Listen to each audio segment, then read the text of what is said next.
How can someone like you work from home? Uneducated people like you are the worst. My mother-in-law always talks about me and finds a way to denigrating me. She doesn't know that the $1,500 she receives every month comes from my earnings. And to be humiliated like this in public, I'll give her what she deserves. My name is Jessica, and I am 35 years old. I have been married for 5 years, and we don't have children. We have been busy with our work and have decided to have children when we become more settled down. My husband frequently works overtime while I work from home and have more time to spare. Working from home is not unusual in this day and age, but my mother-in-law, who lives in a closed world in the countryside, does not seem to understand what working from home is. No matter how many times I explained to her that there are many people who work from home nowadays, she doesn't seem to get it. My mother-in-law thinks I am jobless scum who doesn't have children and lives a lazy life on her husband's earnings. I have been sending money to my in-laws every month, but she seems to think that it all comes from her son's income. There is no way he can send them $1,500 every month from his income alone. Jobless scum itself refers to people between the ages of 15 and 34, and I, unfortunately, do not fall into that category. I guess my mother-in-law just wanted to use that word to sound cool or something. She always brags about the fact that she graduated from college and worked as a nurse, and every time she does so, she looks down on me as I never went to college.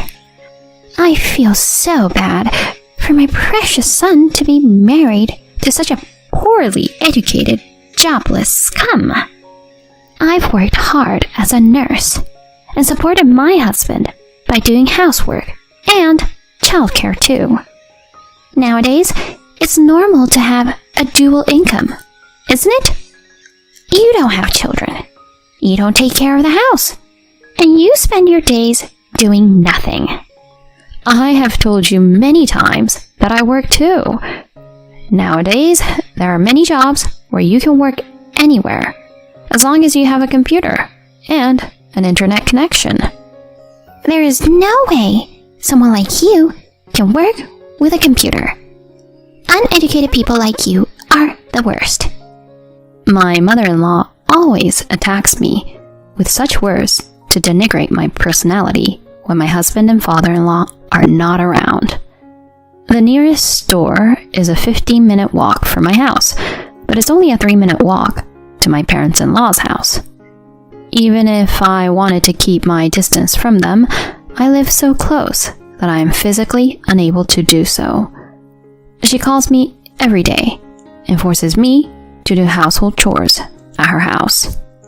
When I don't answer the phone, she forces her way into my home, ransacks my house, and complains about various things. And so, I have no choice but to go to my parents-in-law's house again. It's downpouring rain today, so my steps are heavier than usual. As soon as I arrived at my mother-in-law's house, she started talking fast and furious. I want you to organize the shed and wash the bedding at the laundromat today. And when you're done, make sure you have dinner ready for me. You're a lazy, jobless scum anyway. Why don't you help people out a little? I couldn't stand it and retorted, It's pouring today. Maybe we should clean the shed and wash the bedding on a nicer day. I've got a lot of work to do today, so I'll just leave you some food for dinner and go home. What work? I looked in your house the other day, but you were just playing on your computer. Oh, so you peeked into her house? It's my son's house. What's wrong with his mother peeking in? Just get on with it. I'm off to lunch with a friend from my work days. I'll be back in the evening. So get it done by then. With that, my mother-in-law gets into her shiny new car that I just washed yesterday. No, that's actually my car. A stay-at-home, jobless scum doesn't need a car. I'll use it for you. And she treats it as if it were her own. Of course, I was the one who washed the car. She knew it was going to rain today, so she made me wash the car yesterday on purpose. When my mother-in-law moved the car, it ran into a puddle in front of our house and got all dirty in no time. My father-in-law is working as a rehired worker after his retirement, so there is no one to stop her misbehavior during the daytime. I thought about speaking to my mother-in-law, but if I did so, I might be harassed, verbally abused, or told off to the neighbors for something that never happened.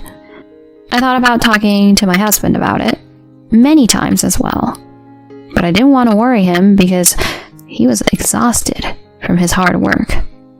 I cleaned the shed and took the bedding to the laundromat in the rain.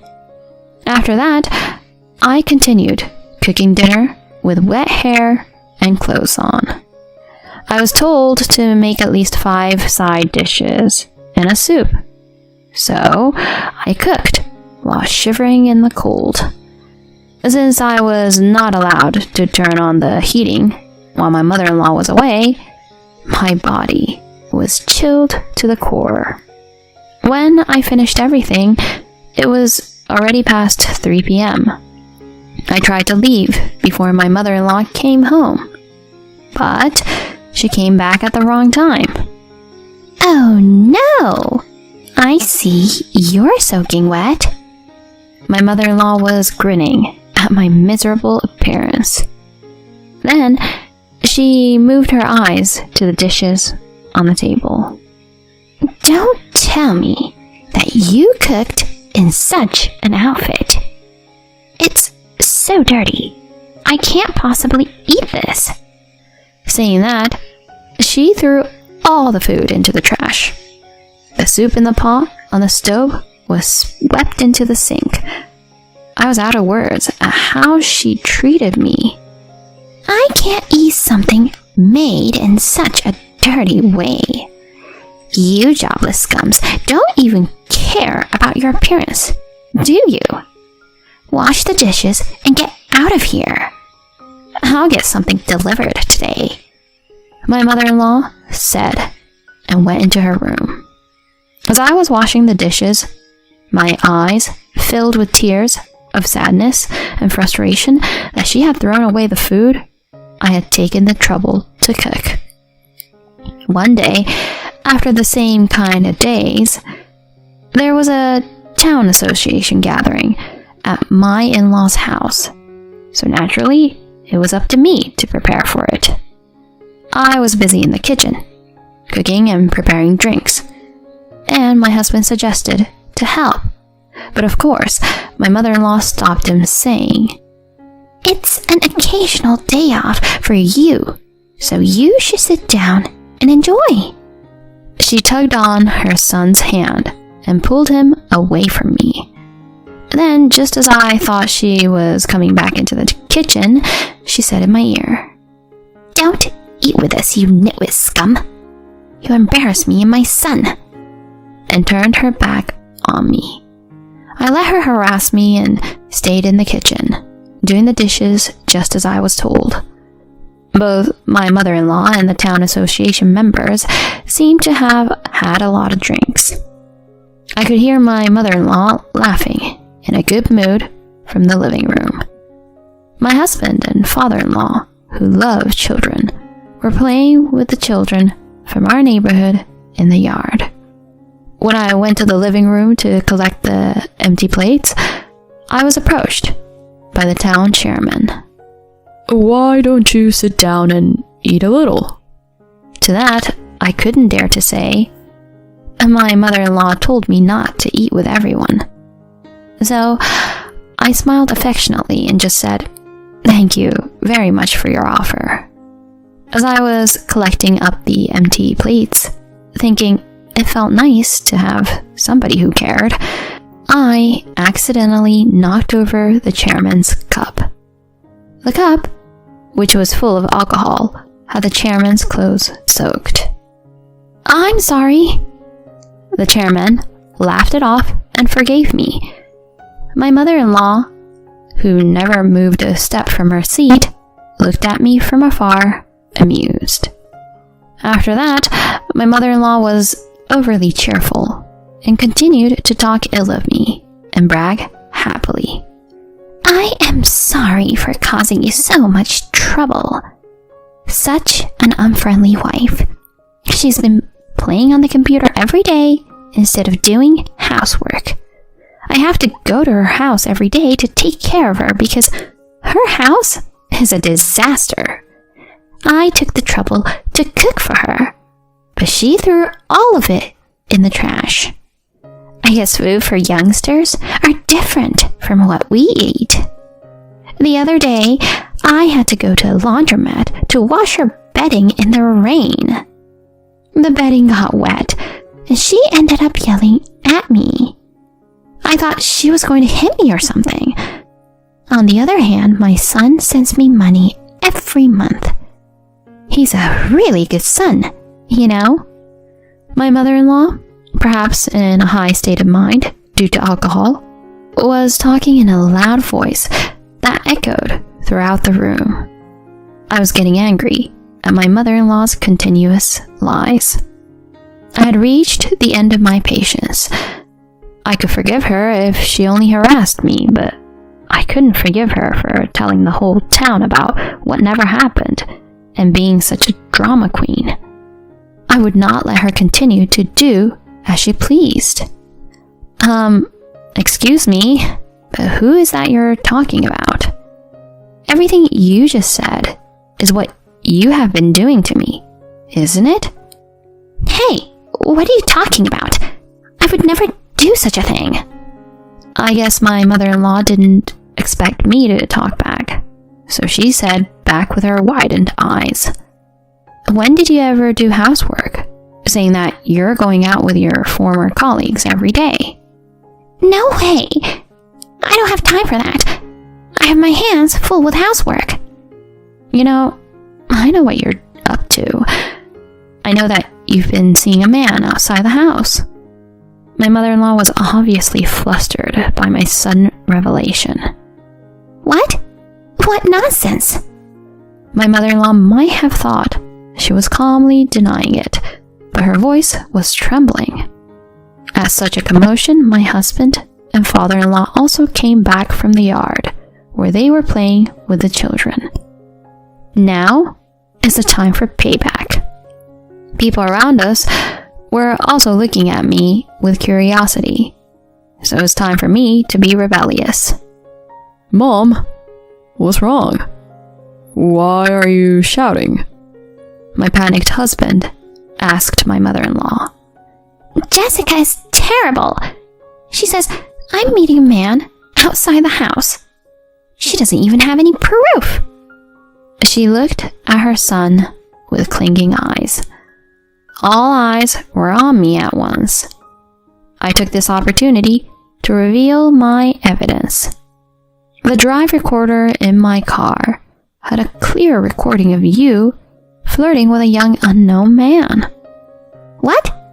A drive recorder? What's that?" You didn't know?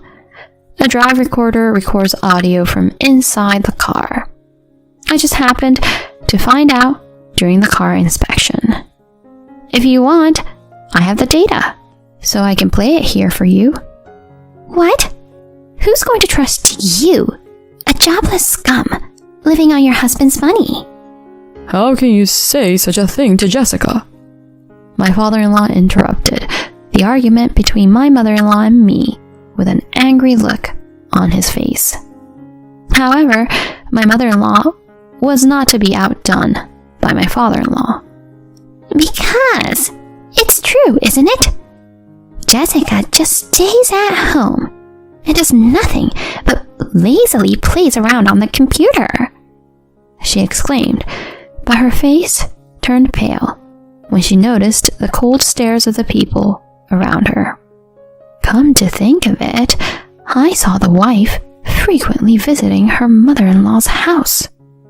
Maybe it's true that she's forced to do housework. I also saw the mother often get in the car and leave. So, is it true what the wife said? That the mother meets men outside the house? I heard whispering from all around us. What? This is all a lie. Don't listen to her, my mother-in-law shouted desperately, trying to make excuses.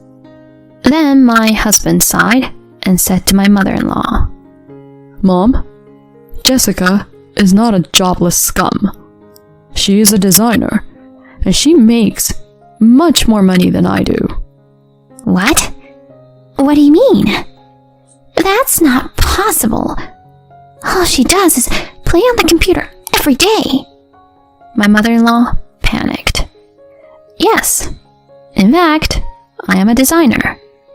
After graduating from a design company and working there for several years, I took the plunge and started my own business when I got married. At first, it was just pocket money, but recently, I have been blessed with clients and have been able to make much more money than when I was working at the company. When my mother-in-law asked me what I do, I thought she wouldn't understand if I said I was a designer. So I explained that I draw pictures. Maybe she didn't understand because she had no idea about working from home in the first place. Still, I didn't expect her to treat me so badly. But it doesn't matter now. I don't expect my mother-in-law to understand what I do. You know what? Even the $1,500 I send home every month comes out of Jessica's earnings. My father-in-law was astonished at the confession. What? $1,500? I've never heard about you sending money to us every month. Don't tell me you've been spending it without telling Dad. No, that's not true. The money is for, well, helping people. I donate it to people in need. My mother-in-law's excuses no longer made any sense. Oh, please, stop trying. The money was lost in pocket money for your boyfriend, wasn't it? I know that because it was properly recorded. When I added that, my mother-in-law glared at me with a face like a devil. But behind her, my father-in-law, who had an even more terrifying satanic expression, had his face red with anger. You. Not only did you make fun of Jessica, but you even cheated on me and mocked me. No, I wasn't. Jessica lied. I never cheated on you. Believe me. My mother-in-law is clinging to my father-in-law's leg and sobbing. Let's see what you have to say after we listen to the recording of the evidence. Jessica, can you play it here? Don't, please! My mother-in-law was about to go crazy. Shut up. Is there something you don't want me to hear? My mother-in-law finally gave up and became quiet. I solemnly put my phone on the table and pressed the play button. There was a perfect recording of a young man's voice and my mother-in-law's sweet purring voice. We could clearly hear her giving money to the man as he begged her, and then she was excitedly trying to bring him to a motel. My husband was nauseous, and the neighbors looked uncomfortable, but their eyes were sparkling with curiosity. It was basically a living nightmare. In the midst of it all, I was nodding my head at the joy of finally being able to expose my mother-in-law's evil deeds to the light of day. I pressed the stop button at my father-in-law's instruction without playing the recorded data of the evidence until the end. My father-in-law quietly opened his mouth. Apologize to Jessica and get out of here. I don't want to see your face, he told my mother-in-law. In the end, my mother-in-law glared at me and left without apologizing to anyone. I'm sorry, Jessica. I'm sorry I've been out working all the time and didn't notice a thing. My father-in-law apologized to me in that way. He had nothing to apologize for. My mother-in-law's harassment had been carefully planned so that no one would ever find out about it. If I hadn't said anything, nobody would have known. You have done nothing wrong. You're like a real father to me. I put my hand on his shoulder. Thank you. I'll handle everything else. I won't let her do whatever she wants anymore. I'm sorry to all of you for causing so much trouble. After saying that, my father-in-law followed my mother-in-law out of the house. The neighbors who were there seemed relieved to see the end of the drama. They poured me a drink and comforted me. I told them everything that had happened, and I was able to have a very pleasant time. A few months later, my father-in-law and mother-in-law ended up getting a divorce. My mother-in-law's affair partner was a stripper, and my mother-in-law fell for his pillow talk and spent not only the money but also the savings for after retirement. After that, my mother-in-law has been living in a cheap apartment in a neighboring state with nowhere to go, working part-time at a concession stand to pay off the alimony to my father-in-law and the savings she had spent. But why is she working part-time at a concession stand? Why not at a hospital where she could work as a nurse? I asked my father-in-law. Did she say something about being a nurse? She just worked in a store that hospital workers use. She's always been the type to make herself look bigger. He sighed. I now live comfortably at my own pace, with no one interrupting my work or forcing me to do unreasonable housework. I visit my in-laws once every 3 days to do chores, and my father-in-law is very appreciative each time. My husband is much more settled in his work now, and we found out I was pregnant, just as he was relieved from his busy work schedule. My husband, my father-in-law, and neighbors have been very supportive, caring about my health and helping me out in various ways. I think the reason I was able to wash away everything from my past is because I am happy and content with my life now. From now on, I would like to live a peaceful and happy life while appreciating my baby, my husband, my father-in-law, and my neighbors.